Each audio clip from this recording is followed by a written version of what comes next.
அகிலத்தின் அன்பான சொந்தங்களுக்கு இணைய வணக்கம். மேனமர் காணிப்பதியினூடாக சந்தித்திருக்கின்றோம்.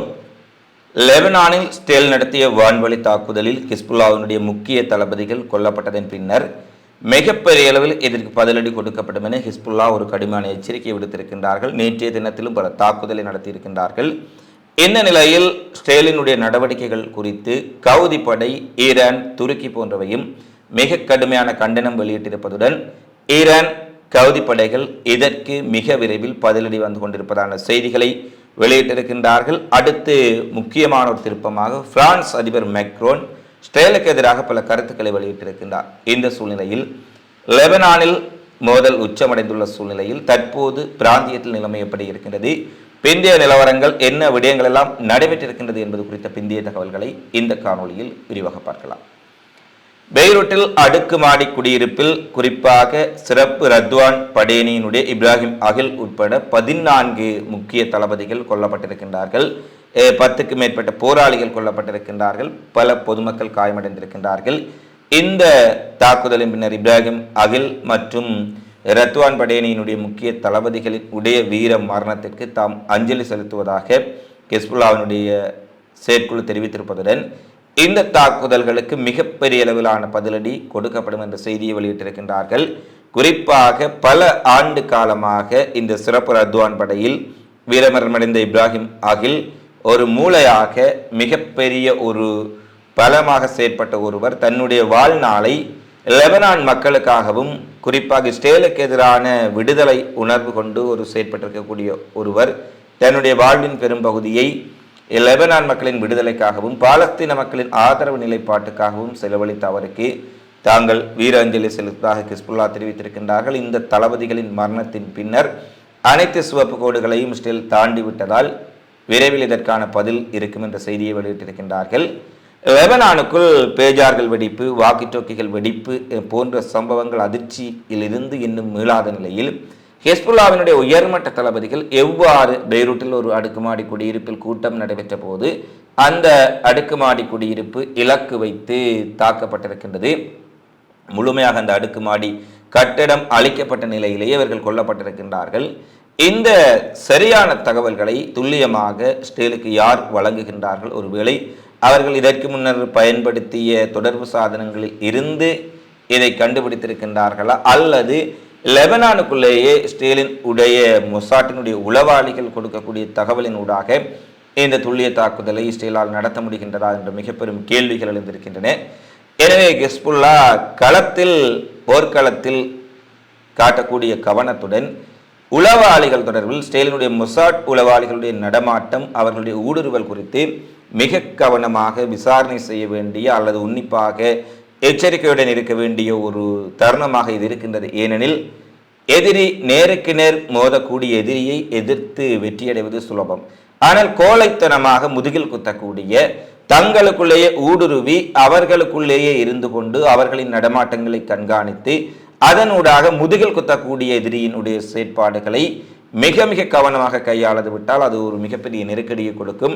ஏனில் லெபனானுக்குள்ளும் ஸ்டேலினுடைய மொசாட் உளவாளிகள் ஊடுருவி கொடுக்கக்கூடிய துல்லியமான தகவல்களில் தான் அடுத்தடுத்த தளபதிகள் அங்கு வைத்து துல்லிய தாக்குதலில் கொல்லப்படுகின்றார்கள். இது நிச்சயமாக ஹிஸ்புல்லா மொசாட்டினுடைய உளவாளிகள் தொடர்பில் எச்சரிக்கையாக இருக்க வேண்டிய ஒரு நேரமாக இருக்கின்றது. ஏனெனில் ஒவ்வொரு தளபதிகளாக அவர்கள் இழந்து கொண்டிருக்கின்றார்கள். இது நிச்சயமாக அந்த போராளி குழுவினுடைய போராட்டத்திற்கு ஒரு பின்னடைவை ஏற்படுத்தலாம் என்பதால் அவர்கள் மிக முக்கியமாக இது குறித்து சிந்திக்க வேண்டிய தருணமாக இருக்கின்றது.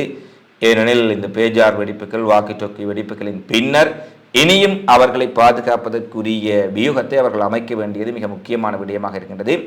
இந்த நிலையில் இந்த அகிலின் மரணத்தின் பின்னர் ஈரானும் ஒரு மிக முக்கியமான அறிவிப்பை விடுத்திருக்கின்றார்கள்.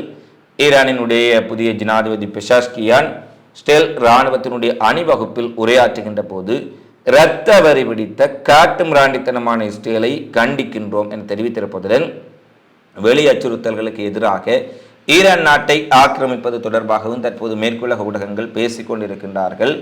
எந்த ஒரு எதிரியும் ஈரான் மண்ணை ஆக்கிரமிக்க துணியாதவாறு எங்களுடைய தடுப்பு திறனையும் சரி, தற்காப்பு திறனையும் சரி, தாக்குதல் திறனையும் நாங்கள் நினைத்து பார்க்க முடியாத அளவுக்கு அதிகரித்திருக்கின்றோம் என பெஸ்கியன் குறிப்பிட்டிருப்பதுடன் இஸ்லாமிய நாடுகளின் ஒற்றுமை மற்றும் மத்திய கிழக்கில் அமைதி மற்றும் பாதுகாப்பு ஏற்படுத்துவதற்கு ஸ்டேல் முற்றாக அமர்த்தி வைக்கப்பட வேண்டும், அதாவது அடிபணிய வைக்கப்பட வேண்டும் என்ற ஒரு கருத்தை தெரிவித்திருக்கின்றார். காசாவிலும் சரி, பெய்ரூட்டிலும் சரி, லெபனானிலும் சரி, குழந்தைகள், பெண்கள், வயோதிபர்கள், நோயாளர்கள், மருத்துவமனைகள் என்று தாக்கக்கூடிய இந்த கொடூரமான சியோனிச ஆட்சியை இல்லாதொழிப்பதற்கு ஒட்டுமொத்த இஸ்லாமிய நாடுகளும் ஒன்று திரள வேண்டிய ஒரு வரலாற்று சந்தர்ப்பம் இது என்ற ஒரு செய்தியை குறிப்பிட்டிருக்கிறார். இது நிச்சயமாக ஒரு வரலாற்று திருப்பு முனையில் தான் அவர்கள் நிற்கின்றார்கள். ஏனெனில் சியோனிசம் காசாவில் இன அழிப்பை நடத்திவிட்டு தற்போது லெபனானில் சென்று நிற்கின்றார்கள். லெபனானிலும் அதே இன அழிப்பை நிகழ்த்தினார்கள் என்றால் அவர்களுடைய கரங்கள் ஒட்டுமொத்த மத்திய கிழக்கு முழுவதும் இஸ்லாமியர்கள் வாழ முடியாத அளவுக்கு இந்த சியோனிசம் மிக கொடூரமான நடவடிக்கைகளை செய்யும் என்பதால் இந்த கட்டத்தில் இந்த அரபுலகம் இஸ்லாமிய நாடுகள் துணிந்து நடவடிக்கை எடுக்காது விட்டால் அவர்களும் ஜூதர்களுக்கு அடிமைகளாகத்தான் இருக்க வேண்டிய சூழ்நிலை ஏற்படும் என்பதைத்தான் இந்த சம்பவங்கள் தெளிவாக காட்டுகின்றன. பெஷாஸ்கியன் ஒரு மிக முக்கியமான குறிப்பை குறிப்பிடுகின்றார். இந்த ஒரு நிலைமையின் பின்னரும் அரபுலக நாடுகள் துணிச்சலாக ஒன்றிணையாது விட்டால் அது சியோனிசத்துக்கு மிகப்பெரிய பலமாக அமைந்துவிடும் என தெரிவித்திருப்பதுடன் ஈரான் இந்த தாக்குதல்களுக்கு நிச்சயமாக மிகப்பெரிய பதிலடியை கொடுக்கும் என்ற செய்தியை குறிப்பிட்டிருப்பதுடன் பிராந்தியத்தில் எங்களுடைய நண்பர்களுக்கான ஒத்துழைப்பிலோ பாதுகாப்பிலோ அவர்களுக்கு வழங்கக்கூடிய இராணுவ உதவிகளிலோ எந்த மாற்றமும் ஏற்படாது என தெரிவித்திருக்கின்றார். அவர் தங்களுடைய நட்புகள் என்று பிராந்தியத்தில் கூறப்படுவது முக்கியமாக ஹிஸ்புல்லாக்கள், கவுதிகள், கமாஸ், ஈராக்கிய எதிர்ப்பு இயக்கத்தை அவர் குறிப்பிட்டிருக்கின்றார் என்பது முக்கியமான விடயமாக பார்க்கப்படுகின்றது. இந்த நிலையில் ஹிஸ்புல்லாவினுடைய தளபதிகள் கொல்லப்பட்ட பின்னர் மிகப்பெரிய அளவிலான ராக்கெட் ஏவுகணை தாக்குதலை ஹிஸ்புல்லா மேற்கொண்டிருக்கின்றார்கள். ஸ்டேலினுடைய மவுண்ட் மெரோன் விமானப்படை தலை மீது 150க்கும் மேற்பட்ட ராக்கெட்டுகள் ஏவப்பட்டிருப்பது என்பதை ஸ்டேலிய இராணுவம் உறுதிப்படுத்தியிருக்கின்றது. அப்பர் கலிலில் உள்ள வடக்கெல்லை சமூகங்களிலும் இந்த ராக்கெட்டுகள் ஏவப்பட்டு மிகப்பெரிய அளவில் சைரன் ஒலிக்க விடப்பட்டு அங்கு சிவப்பு எச்சரிக்கை விடுக்கப்பட்டது. கோம்ரன் கமாண்ட் முகாம் மீது மிகப்பெரிய சேதம் ஏற்பட்டதுடன் தீப்பிடித்த சம்பவங்களும் இடம்பெற்றிருப்பதாக தெரிவிக்கப்பட்டுள்ளது. அதேபோல் ஸ்டேலிய இராணுவ தளங்கள், பீரங்கிப்படை தலைமையகம், இண்டல் தலைமையகம் உட்பட்ட பல இராணுவ முகாம்கள் தாக்குதலுக்கு உட்பட்டதாகவும் ஏற்கனவே 234 ஏவுகணைகளை நேற்றைய தினத்தில் மட்டும் வடக்கு ஸ்டேலுக்குள் ஹிஸ்புல்லா ஏவி இருக்கின்றார்கள் என்ற செய்தியும் வெளியாக இருக்கின்றது.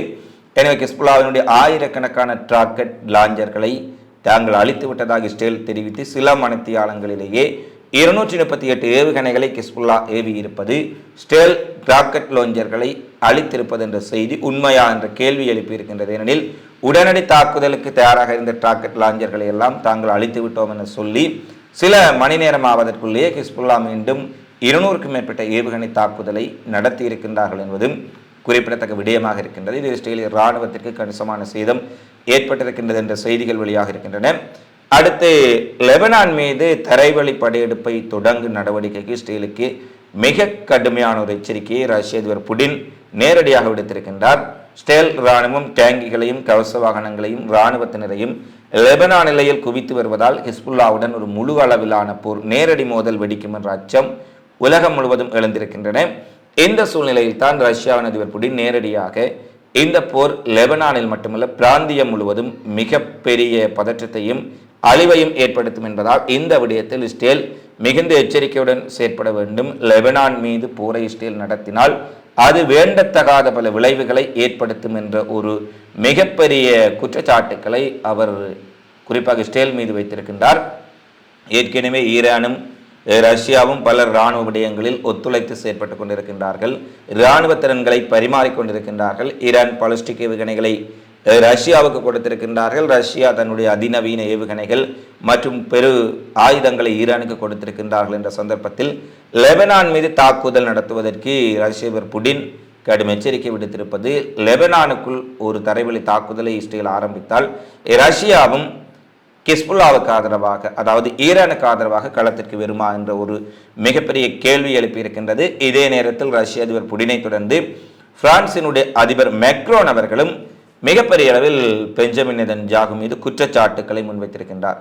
நெதன்யாகுவினுடைய நடவடிக்கைகள் அனைத்தும் பிராந்தியத்தை முழு அளவிலான போருக்குள் தள்ளி இருக்கின்றது என தெரிவித்திருப்பதுடன் பேஜர் வெடிப்புகளும் சரி, வாக்கிட்டோக்கி வெடிப்புகளும் சரி, ஒட்டுமொத்தமாக லெபனான் மக்களை குறிவைத்து நடத்தப்பட்ட தாக்குதல்கள் ஏற்றுக்கொள்ள முடியாதவை எனவும் இது ஒட்டுமொத்தமாக பிராந்தியத்தை அழிவுக்கு கொண்டு வரக்கூடிய நெதன்யாகுவினுடைய நடவடிக்கை என்று தெரிவித்திருக்கின்றார். அதே போல நெதன்யாகுவுக்கும் மேக்ரோனுக்கும் இடையில் இடம்பெற்ற தொலைபேசி உரையாடலிலும் வாக்குவாதம் இடம்பெற்று அது ஒரு சுமூக நிலை இல்லாமல் முடிவடைந்திருப்பதாக இரண்டு தரப்பு ஊடகங்களும் தெரிவித்திருக்கின்றார்கள். இந்த நிலையில் நெதன்யாகுவினுடையான தொலைபேசி உரையாடலின் பின்னர் மேக்ரோன் வெளியிட்டிருக்கக்கூடிய செய்தி குறிப்பில் லெபனான் மீது இஸ்ரேல் படையெடுத்தால் லெபனானுக்கு ஆதரவாக பிரான்ஸ் எப்போதும் துணை நிற்கும் என்ற கருத்துக்களை கூறியிருக்கின்றார். இதனுடைய அர்த்தம் என்ன என்பது சரியாக புரியவில்லை. ஏனெனில் லெபனானுக்குள் படையெடுப்பு என்றால் அதில் முன்னணியில் இருக்கக்கூடியவர்கள் கிஸ்புல்லா போராளிகள். கிஸ்புல்லாவை கடந்துதான், கிஸ்புல்லாவை தாண்டித்தான் லெபனானுக்குள் நுழைய முடியும். அப்படி என்றால் கிஸ்புல்லாக்களுக்கு ஆதரவாக பிரான்ஸ் நிற்கப் போகின்றார்களா என்றொரு கேள்வியும் வருகின்றது. ஆனால் இதை தெளிவுபடுத்தாத பிரான்ஸ், இந்த போரை இஸ்ரேல் ஆரம்பித்தால் நாங்கள் லெபனானுக்கு ஆதரவாக நிற்போம், லெபனானுக்கு ஆதரவு என்றால் கிஸ்புல்லாவுக்கு ஆதரவா என்ற கேள்வி எழுந்திருக்கின்றது. ஒருவேளை பிரான்ஸ் தங்களுடைய முடிவை மாற்றி இஸ்ரேலுக்கு எதிரான ஒரு தீவிரத்தன்மையை எடுத்திருக்கின்றார்களா, எடுப்பார்களா, அல்லது இது வெறும் ஊடகங்களுக்கான பேச்சா என்பதை அடுத்து வரும் நாட்களில் நாங்கள் பொறுத்திருந்துதான் பார்க்க வேண்டும். அடுத்து கவுதிகளினுடைய தலைவர் அதுல் மாலிக் அவர்கள் ஒரு உரையாற்றி இருக்கின்றார். ஹிஸ்புல்லா தலைவர் கசன் நஸ்ரல்லா உரையாற்றிய அடுத்த நாள் ஒரு உரையாற்றி இருக்கின்றார். பிராந்தியத்தில் நடைபெறக்கூடிய சம்பவங்கள் ஸ்டேல் எவ்வளவு ஆபத்தான ஒரு மிருகம் என்பதை ஒட்டுமொத்தமாக இந்த இஸ்லாமிய உலகத்திற்கு காட்டியிருக்கின்றது. ஆனால் இந்த இஸ்லாமிய நாடுகள் இந்த சம்பவங்கள் லெபனானில் இடம்பெற்ற படுகொலைகளை கண்டித்து அவர்கள் வெகுண்டொழுந்ததாகவோ அல்லது அவர்கள் அதற்கு எதிர்ப்பு தெரிவிப்பதாக தெரியவில்லை. அவர்கள் உணர்ச்சியற்ற ஒரு ஜனங்களாக இருக்கின்றார்கள். இந்த நிலையில் ஆனால் ஏமன் ஏனைய நாடுகளைப் போல அமைதி காக்காது எனவும் அமெரிக்கா இஸ்ரேலுக்கு கடும் எச்சரிக்கை விடுத்திருப்பதுடன் ஏமனுடைய உச்ச அரசியல் கவுன்சில் தலைவர் பீல் மார்ஷல் மஹதி முகமது அவர்கள் டெல் அவிவில் இராணுவ இலக்கை வெற்றிகரமாக தாக்கி ஏவுகணை தாக்குதல் ஒரு ஷாம்பிள், அதாவது ட்ரெய்லராகத்தான் இருந்தது. ஆனால் அதை போன்ற நிறைய பாலிஸ்டிக் ஏவுகணைகளை, ஹைப்பர்சோனிக் ஏவுகணைகளை நாங்கள் தயாரித்து வைத்திருக்கின்றோம்.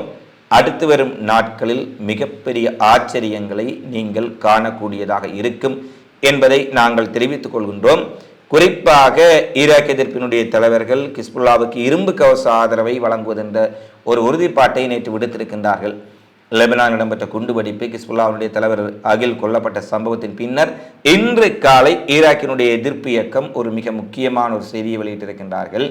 லெபனான் மீது நேரடி யுத்தம் ஆரம்பித்தால் உடனடியாக ஆயிரக்கணக்கான போராளிகள் லெபனானுக்கு சென்று ஹிஸ்புல்லாவுடன் தோளோடு தோள் நின்று போராடுவதற்கு தயார் நிலையில் இருக்கின்றார்கள். போர் ஆரம்பித்த மறுகணம் அவர்கள் லெபனானுக்கு வருவதற்காக முழு தயார் நிலையில் இருக்கின்றார்கள் என்ற அறிவிப்பை அதிகாரபூர்வமாக அந்த ஈராக்கிய எதிர்ப்பு இயக்கம் விடுத்திருக்கின்றார்கள். அது மட்டுமல்ல, இந்த லெபனான் போர் முனை இஸ்ரேலுக்கு மிகப்பெரிய அழிவை கொடுக்கும் என்ற கருத்தை அவர்கள் வெளியிட்டிருப்பதுடன் கவுதி படைகளும் தேவைப்பட்டால் கவுதி போராளிகளும் லெபனான் சென்று களமாடுவதற்கு தயாராக இருக்கின்றார்கள் என்ற செய்தியை குறிப்பிட்டிருக்கின்றார்கள். எனவே ஒருபுறம் ஈராக் எதிர்ப்பு இயக்கம், மறுபுறம் கவுதிகள் இவ்வாறு லெபனானுக்கு வந்து போராடுவதற்கு நாங்கள் ஹிஸ்புல்லாக்களுக்காக தயாராக இருக்கின்றோம் என்று சொன்ன இந்த நிலையில் ஹமாஸினுடைய அல்கசாம் படைப்பிரிவும் ஒரு மிக முக்கியமான செய்தியை வெளியிட்டிருக்கின்றார்கள். லெபனானில் வீரமரணம் அடைந்திருக்கக்கூடிய தளபதிகள், போராளிகளுக்கு எங்களுடைய வீர வணக்கம். பாலஸ்தீனத்திற்காக இடையறாத அவர்களின் உடைய ஆதரவையும் பாலஸ்தீனத்திற்கான அர்ப்பணிப்புகளையும் தியாகங்களையும் நாங்கள் மெச்சுகின்றோம். ஆனால் இந்த வீரன் நிறைந்த போராளிகளின் தளபதிகளின் மரணம் பதில் இல்லாமல் போய்விடாது. ஹிஸ்புல்லாக்களின் பதிலடி தாக்குதலில் நாங்களும் இணைந்து கொள்கின்றோம். ஹிஸ்புல்லாக்களின் இந்த தளபதிகள் மரணத்தின் பின்னர் எவ்வளவு தாக்குதல்களை சியோனிச ஆக்கிரமிப்பு படைகள் மீது மேற்கொள்ள முடியுமோ அந்த அளவு தூரம் செய்திகளை, அதாவது தாக்குதல்களை நடத்துவதற்கு நாங்களும் முழுமையாக தயார் நிலையில் இருக்கின்றோம் என ஹிஸ்புல்லாக்கு தங்களுடைய ஆதரவை தெரிவித்திருக்கின்றார்கள். ஆதரவை தெரிவித்தது மட்டுமல்ல, நேற்றைய தினத்திலும் அல்கசாம் படைப்பிரிவு ராஃபா நகரத்தில் உள்ள தன்னூர் சுற்றுப்புறத்தில் இருக்கும் ஒரு வீட்டில் பதுங்கியிருந்த இஸ்ரேல் இராணுவம் தங்கியிருந்தவர்களை சுற்றி வளைத்து அல்ஜாசின் 105 ஏவுகணைகளை கொண்டு ஒரு கடுமையான தாக்குதல் நடத்தியிருக்கின்றார்கள். இதில் 2 மெர்காவா டேங்கிகளும் ஒரு இராணுவ T9 புல்டோசரும் முற்றாக அளிக்கப்பட்டிருப்பதாக தெரிவிக்கப்பட்டுள்ளது. இதில் 4 இஸ்ரேலிய இராணுவத்தினர் கொல்லப்பட்டதுடன் 10க்கும் மேற்பட்டவர்கள் காயப்படுத்தப்பட்டிருக்கின்றார்கள் என்ற செய்தியையும் அல்கசாம் படைப்பிரிவு வெளியிட்டிருக்கின்றார்கள். அது மட்டுமல்ல, இந்த தாக்குதலின் பின்னர் அந்த ராஃபா பகுதியில் இருக்கக்கூடிய இறங்குதுறையில் இஸ்ரேலினுடைய ஹெலிகாப்டர்கள் அவசரமாக காயமடைந்த ஆக்கிரமிப்பு இராணுவத்தினரையும் இறந்த சடலங்களையும் கொண்டு சென்றிருப்பதாக சுயாதீன ஊடகங்கள் தெரிவித்திருக்கின்றன. ஹமாஸ் படைப்பிரிவு நேற்று முன்தினமும் ஏற்கனவே வடக்கு காசாவில் ஒரு பாரிய தாக்குதலை நடத்திய சூழ்நிலையில் இன்றைய நாளில் மீண்டும் ஒரு பெரிய தாக்குதலை நடத்தி இருக்கின்றார்கள் என்ற செய்தி அங்கே வெளியாக இருக்கின்றது. இறுதியாக துருக்கியினுடைய அதிபர் எர்டோகன் ஒரு மிக முக்கியமான அறிவிப்பை தன்னுடைய இராணுவத்துக்கு விடுத்திருக்கின்றார். ஏற்கனவே லெபனானுக்குள் மேற்கத்திய நாடுகளில் இருந்து இறக்குமதி செய்யப்பட்ட பேஜார்கள், வாக்கி டோக்கிகள், சோலார் பனர்கள் வெடித்து சிதறி மிக பெரும் ஆபத்தை ஏற்படுத்தியிருக்கும் சூழ்நிலையில் வெளிநாடுகளில் இருந்து இறக்குமதி செய்யப்பட்ட அத்தனை பொருட்களையும் ஆய்வுக்கு உட்படுத்துங்கள்.